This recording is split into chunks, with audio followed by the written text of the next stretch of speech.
के चल्छ voltage voltage चल्छ मैले यसलाई 0 बनाइहाल्नु सुरुमै यसलाई 0 बनाउनु बुझ्यो यसलाई पनि 0 बनाउनु पर्यो है यसलाई अहिले कभर गरेर यसलाई अहिले 0 बनाउनु अहिले 0 छैन भएको छैन 0 सेट गर्ने है यसमा 0 सेट गर्ने चलाउनुहोस् 0 बनाउनुहोस्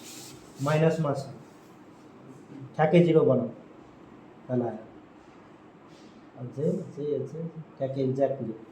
0 सेट गर्नु दुटैमा त्यसमा पनि त्यहाँ छोपेर है फोटोसेलमा अझै गरौँ अटोमेटिक गर न अझै बन्छ धेरै गयो ब्याक धेरै सेन्सिटिभ हुन्छ यो लाइट निभाऊ लाइट निभाऊ यो लाइट निभाऊ भित्रको लाइट यो लाइट यो स्विच बन्द गर्नु न यहाँ स्विच लाइट यो लाइटले इफेक्ट गर्छ क्या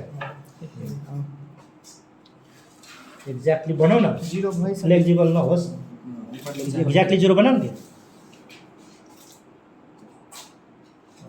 थोरै थोरै मात्र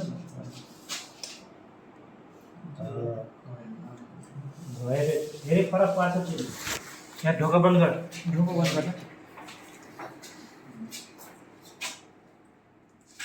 त्यो पछाडिको त्यो हटाउँदा पर्दा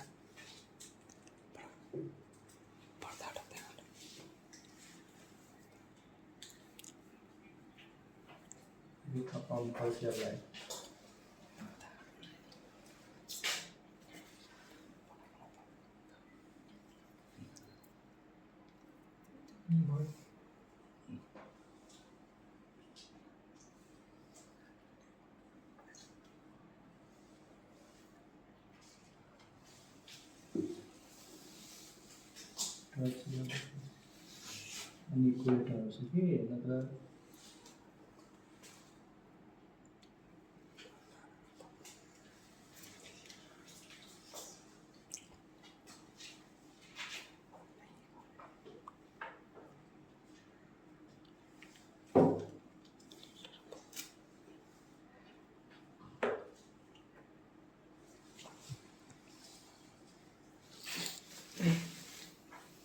राम्ररी छोप त त्यसलाई नै अर्को हालम दुईवटा हालम